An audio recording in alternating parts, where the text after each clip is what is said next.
Друзья, всем огромнейший привет! Я сегодня буду готовить, как мне кажется, самый весенний торт. Шпинат, он у меня свежий, его 130 грамм. Беру растительное масло, у меня подсолнечное, без запаха, 60 миллилитров. Берите сок половинки лимона, либо 2,5 столовые ложки. Нет, кисло не будет, будет очень вкусно. Закрываю блендер и все хорошенечко нужно измельчить, превратить в такую кашу. Получается вот такая яркая зеленая каша, без всяких красителей. И на вкус потом в готовом торте никакой травы чувствоваться не будет. Я разбила сюда 5 яиц. Яйца берем холодные, из холодильника. Добавляю для баланса вкуса 1 щепотку соли. И на больших оборотах миксера нужно все хорошенечко взбить. Я взяла 180 грамм белого сахара. Вот немного добавляю сахар, потом все взбиваю. И так постепенно добавляю, минут 10 нужно все это взбивать хорошенечко. Масса должна побелеть и увеличиться в объеме. Все готово, взбила, теперь миксер убираю в сторону. Я использую муку пшеничную высшего сорта, у меня ее 250 грамм. Сюда же я добавляю 8 грамм разрыхлителя теста. Разрыхлитель берите проверенный, чтобы все получилось. Муку с разрыхлителем теста перемешиваю. И то, и другое нам нужно просеять. Просеиваю я сразу же в тесто, но муку добавляйте в 2 приема. Ведь у всех мука разная, и ее может уйти разное количество. Всыпала сюда половину муки и добавляю сюда нашу зеленую яркую кашу из шпината. Аккуратно, без миксера, лопаткой. Теперь все перемешиваю. Перемешиваем аккуратно снизу вверх, как и все тесто на бисквит. Тесто должно быть очень мягкое, без всяких комочков. Духовку я уже включила. Пусть она разогреется до температуры 180 градусов. Тесто получается вот такое яркое, зеленое. Масса не должна струиться ленточкой. Ленточка это обрывается. Вот сделайте тесто такое, как у меня получилось в видео. И у вас обязательно все получится. Беру пищевую фольгу в 2 слоя. Разъемную форму я выставила на 21 сантиметр в диаметре. И вот сейчас из этой фольги я сделаю такое дно. Лучше всего бисквиты выпекать вот в таких разъемных формах. Они потом очень легко достаются оттуда. Ничего не смазываем масло. Когда растет бисквит, он должен хвататься за края, подниматься. Поэтому кольцо ничем не смазываем, фольгу также. Предварительно вот это кольцо с фольгой можно поставить сразу же на противень. Заливаем сюда все наше тесто и убираю в духовку. И сразу же подготовлю еще 1 лист пищевой фольги. Как только бисквит поставили в духовку, первые 20-25 минут дверь духовки даже не открываем, иначе он опадет. Первые 10 минут бисквит выпекаем при температуре 180 градусов. Далее убавляем градусы до 160 и бисквит при этой температуре выпекаем 15 минут. Далее открываем духовку, кладем сверху лист пищевой фольги матовой стороной к продукту. Бисквит хорошо уже пропекся, только что я с него сняла фольгу. Обязательно зубочисткой или деревянной шпажкой проверяем в серединке, чтобы бисквит не был влажным. Тесто пока немного оцепляется за деревянную палочку, поэтому еще буквально 1 минуту подержу в духовке и все. Выпекала бисквит я без всякой конвекции, был включен только низ. Прошла 1 минута, все готово. Зубочистка сухая, бисквит готов. Достаем бисквит и пусть он постоит и хорошенечко остынет до комнатной температуры. Когда бисквит полностью остывает, вырезаем его из формы. Аккуратно снимаю фольгу и бисквит вырезаю снизу.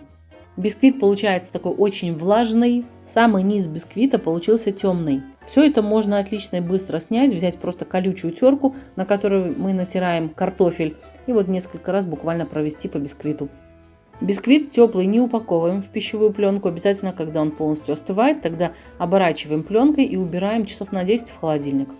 Утром я буду собирать торт и вот готовлю крем. У меня сливочное масло, его 200 грамм. Жирность масла 72,5%, можно брать 82,5%, берите хорошее масло, у меня масло белорусское. Кладите масло в любой удобный сотейник, желательно с ручкой, можно в кастрюлю, как удобно. Я в ковше все это буду топить, варить. Масло у меня из морозилки, я его сейчас убираю на плиту и на самом маленьком огне пусть оно стоит и медленно топится.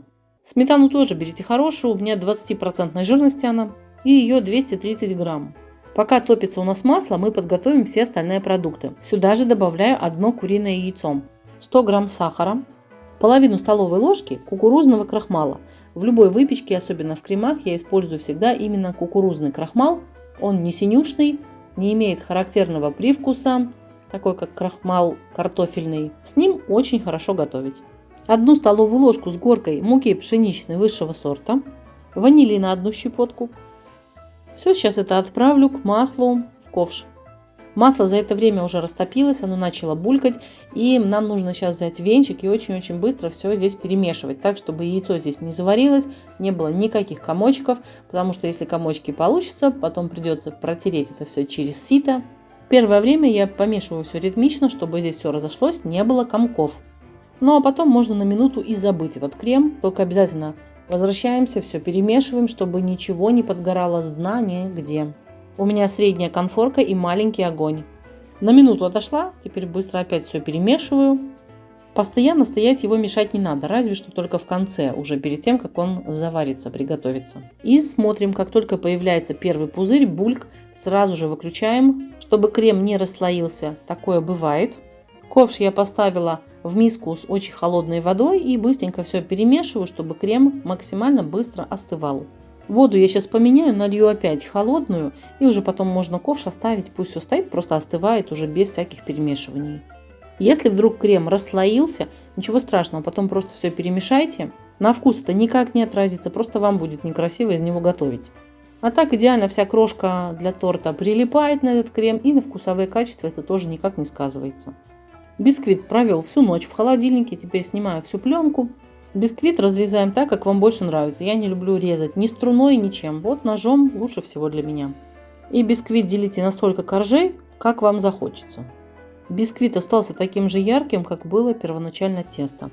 Где-то, если получается бисквит неровный, срезаем все вот эти неровности и убираем в блендер. В блендере мы все будем потом измельчать в крошку. Точно так же дальше режу на коржи и снимаю все неровности. Все складываю в блендер. Нужно измельчить, сделать мелкую крошку. Крем постоял, я его не накрывала в контакт пленкой. Если он у вас будет стоять какое-то время, обязательно накройте крем так, чтобы пакет или пищевая пленка прям касалась его, чтобы сверху не образовывались никакие корочки. Крем получается такой мягкий, однородный, без всяких комочков. Теперь нужно будет тоже собрать торт, чтобы торт этот не ездил по всей тарелке. Я опять беру это же кольцо, в котором пекла, выставляем нужный диаметр. Кладем корж, сверху ложки 4 крема, потом снова корж. Ну и так повторяем, пока все не закончится. Сохраните себе рецепт. Ссылкой на видео поделитесь со своими друзьями в любые соцсети. Я вам буду за это очень благодарна. И весь список продуктов я, как всегда, напишу под видео. Обрезки бисквита измельчаю в крошку. Вот такая она получается яркая, красивая. Кремом смазываю самый верхний корж и обязательно смазываем этим же кремом края торта. Теперь мне остается торт присыпать этой крошкой. Можно выровнять торт этот только по бокам, засыпать все крошкой, в середине оставить светлым, добавить сюда свежие ягоды. Или крошкой засыпать и сверху, и по бокам. Смотрите сами, смотря сколько у вас этой крошки будет. Бисквит этот получается очень влажный и торт очень вкусный. Если вы меня смотрите, но не подписались, подписывайтесь на канал, нажимайте на колокольчик, так вы сразу же первыми будете получать уведомления о том, что на канале вышло новое видео, ничего не пропустите. Я готовлю из простых доступных продуктов так, чтобы каждый смог это повторить у себя дома на кухне. Получился у меня такой изумрудный красивый торт. Вот сюда я еще добавлю киви, хотя вообще можно ничего не добавлять. Этому торту я не буду давать стоять, настаиваться в холодильнике, хотя можно. Он и сейчас уже будет очень мягкий. Я не люблю сухие торты. И да, вот этому крему я не давала остыть прям до такой холодной стадии. Он у меня остался теплым. Промажете теплым, не надо будет потом давать торту стоять, еще пропитываться в холодильнике. Только горячим не смазывайте. Ну и все, украшаем по вашему вкусу. Крем очень хорошо и быстро пропитывает этот торт. Смотрите, он прям течет. Приготовьте такой изумрудный весенний торт. Я думаю, что вам понравится. Я надеюсь, что я вас смотивировала на готовку. Готовьте, ведь домашняя еда самая вкусная, готовится она всегда с любовью. Торт очень вкусный, никакого вкуса, аромата шпината нет. Без всяких красителей, натурально, полезно. Готовьте, я думаю, что вам понравится. Всем до встречи в комментариях, в новых видео. Всем удачи и пока-пока.